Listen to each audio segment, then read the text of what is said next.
The first thing you noticed was the sky. You're like, it looks so blue outside. Oh my, you know? I missed that. It's been so gloomy for a week. I'm glad we got the rain though. Did it make any difference in some areas? Yeah, definitely, especially out west. I mean, there were some western counties that picked up like 2 to 3 inches of rain over the last 24 hours, which we'll show you in a second. First, a live look outside. There are no clouds, maybe some in the distance when you go east towards Houston. You can kind of see that in the distance with our Calaveras Lake camera.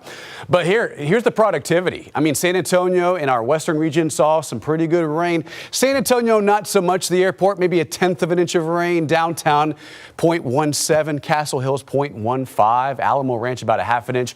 But what you really want to see are these numbers. In our western region, Del Rio, 3.1 over the last 24 hours. Camp Wood, 1 to 1 1/4. Lakey, 2.3 inches of rain, and some of those were severe storms. Matter of fact, this is the last 24 hours. This is not current. But this just shows you how much rain fell across our western region.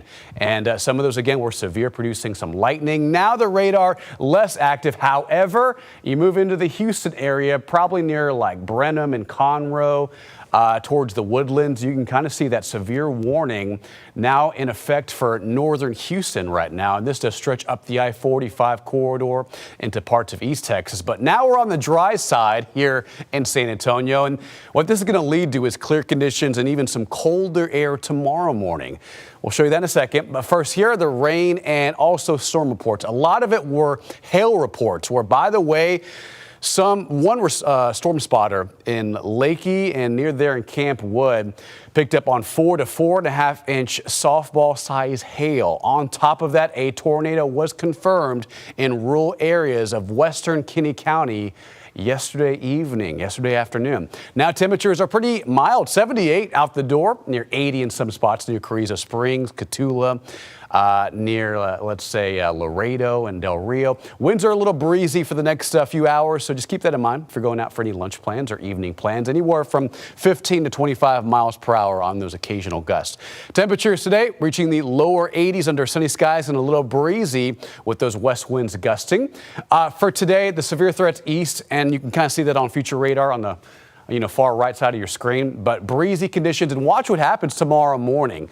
This is cool, literally. Tomorrow morning, expect 40s in San Antonio and even some upper 30s in some spots across the hill country. So tomorrow morning and the next few mornings, you're going to need a sweater, maybe a jacket or a couple layers, because it's going to be chilly. 45 Friday morning, 53 Saturday morning, warming up by Sunday early and then back down into the upper 40s, lower 50s into early next week. Those are morning lows. Here are daytime highs by Sunday afternoon near 90, and then early next week, that's when we get a cooler air mass moving in, and we'll go below average on our temperatures and more chilly air on the way for next week. All right, here's your 14-day, 84 degrees today, lower to middle 80s. Thursday, 70, 80 on Friday. This weekend looks awesome, just on the warm side, especially Sunday with a high of 90 pretty much. And then Sunday night and Monday, cooler air moves in, highs back in the 60s and lows back in the 40s for next Tuesday and Wednesday.